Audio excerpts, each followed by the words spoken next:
Update 4. Cheating wife ruined family and ex-moss. Why does she expect me to be okay with her behavior? So yesterday was the hearing. I am basically divorced. It will take 4 to 6 months for the paperwork to be official, but at this point there is basically nothing anyone can do to change the outcome. The only option is if me and my wife together stop it. I am so f***ing tired. I haven't slept in, I don't know how many days, so if I am a bit all over the place I am sorry. I just need to get this all out, I need to vent. Hopefully I can get some sleep after I type it out. My awesome lawyer got me an early hearing, just 12 days after submitting the paperwork. No doubt she called in some favors on this one. I am getting off track. From the weekend up until today has been insane. Friday morning a whole bunch of police officers knocked at my door with a warrant to search the house. I was very confused. I was worried about the kids, so I asked if I could bring the kids outside while they did their search. Thankfully they agreed to that. They didn't really tell me much, but I did get a copy of the warrant. I was so shaken up I couldn't really make any sense of it. I guess everyone that said that my ex-wife's behavior was probably drug-related, it's safe to say that is at least a factor in this.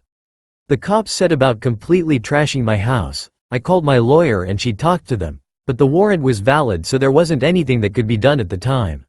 I didn't think about it when it happened, but I have cameras everywhere now, in case I get wrongfully accused. I have video and sound of everything. I could possibly make a claim later if I want to. To be honest, I don't really know if I have the energy or will for that. Maybe I just put a line over it and move on. I didn't know it then, but X and her 3 harpy friends drove my car while high and drunk, and crashed into a house at high speed. They were all arrested, all of them drunk, and they all had drugs in and on their body. They were pretty roughed up by the crash. The one in the passenger seat is in critical condition. They don't know if she will even make it. The lead harpy, let's call her Henrietta. She is the one that bragged about screwing over and lying about her ex-husband in court. Let's call her ex-husband Henry. Me and Henry have become really good friends. I will get back to him. Thankfully they didn't find anything from the search. I gave my statement that my ex doesn't live here anymore. She lives with her parents. I don't know what she is doing. No, I didn't give Henrietta permission to drive my car, etc. When I got back in the house I just broke down. Everything was completely trashed. It was just the last straw, I guess. The only thing I could think of was to call my dad, who brought me and the kids home to stay with my mom. Dad then got a whole group together, 26 friends and relatives. While I was sobbing on the back porch, eating my mom's amazing comfort food, feeling sorry for myself, they completely cleaned and fixed my entire house. They did every single room, clothes, dishes, furniture, even washing the ceiling and walls. It's never been this clean. They even fixed all the little things, like loose door handles, etc. I just couldn't believe they would do such a thing for me. I have no idea how I can ever repay them. I went from suicidal to feeling pretty good over the weekend thanks to them.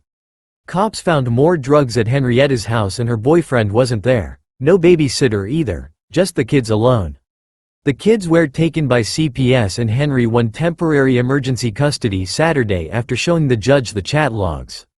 Combined with the abandonment and piles of drugs thing, he got custody without much difficulty. Henry is over the moon happy. He has hardly seen his kids the last 5 years. He had been raising money to fight Henrietta in court when this happened.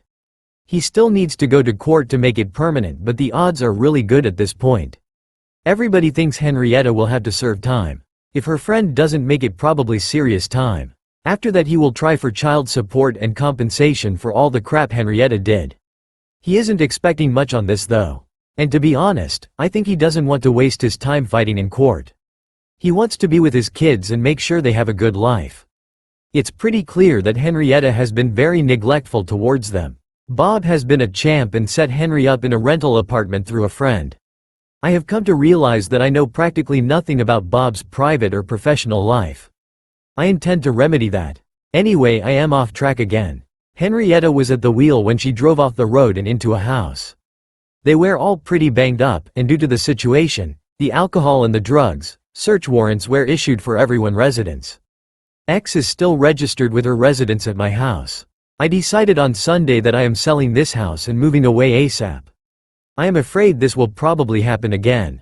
On Sunday I get a call from her parents. Their house got searched as well.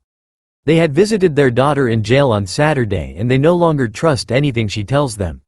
Long story short, they came over to talk on Sunday and it turns out she has been lying to them about everything.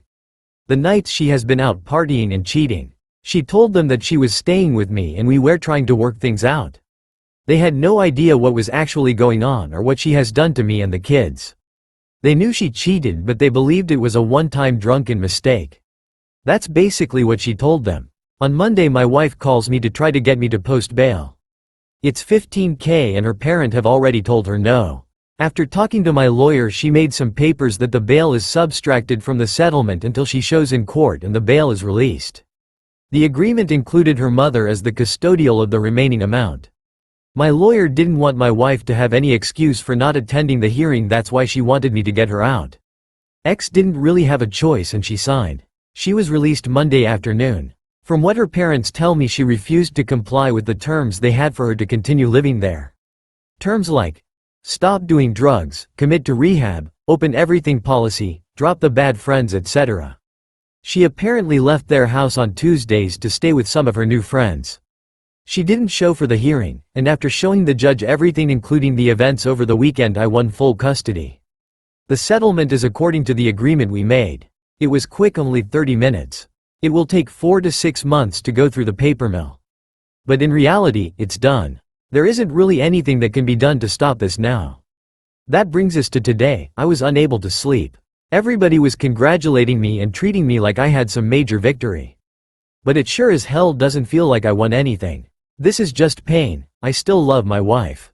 I know it's over and there is absolutely no way back. Still, she was my best friend, my soulmate up until recently, and even though I feel my love for her has been mortally wounded, it's still there. And it hurts like a mother fu. There are no winners in this. I lose, my wife loses, my kids lose. I don't really have the words. It feel like I am being asked to celebrate that I have lost both my legs. But because I took action, one of my legs could be cut below the knee while the other still was cut above. When people congratulate me it feels almost like that, like they are commending me for saving half a kneecap, while losing both my leg. So I can't really sleep, and when I do I am torn through terrible nightmares that wake me up drenched in cold sweat. I am complaining a bit here, sorry. Anyway, today I get a call from the hospital that my ex is hospitalized. I am still her emergency contact and she is still on my health insurance. There has been an altercation, she has lost some teeth, broken jaw, and she will need to stay for observation a few days. I bring her parents and when I get there it turns out some of her new friends have beaten her up pretty badly. Word got out that Henry had chat logs of Henrietta bragging about what she did to Henry, from my wife's phone. They assumed that my wife had given the logs to Henry. This resulted in them beating her up and kicking her out. Amazingly, she still don't understand that I have access to monitor her phone. I will keep on like I do now, pay for insurance, her phone, etc. All the way until I get the papers in my hand. I just won't believe it until I hold it in front of me. She has nothing now. She asked if she could move back home. I simply told her, no way in hell. Her mother isn't giving her a single penny unless she get clean and stays clean for at least 1 year. They offered her to live with them on the previous strict terms. If she doesn't accept, I don't see how she will manage. It's the first time I have seen any form of regret from her since this started, but I think it's regret that she can no longer continue with her craziness. She did say, I am sorry I ruined everything, but I don't think it's genuine. She hardly looked me in the eyes while I was there. It hurt seeing her like this. I felt like I wanted to protect her. But she is an adult, her behavior is dangerous and erratic and I need to protect my kids. Apart from that, she didn't ask about the hearing. She didn't ask about the condition of her critically injured friend. She basically just sat there seemingly irritated. I still don't understand this. She has lost everything. She has destroyed her family and caused a lot of pain for a lot of people. And for what? A buzz and some random sex? I am going completely NC until she has been clean for a long time. I just can't deal with all this crazy.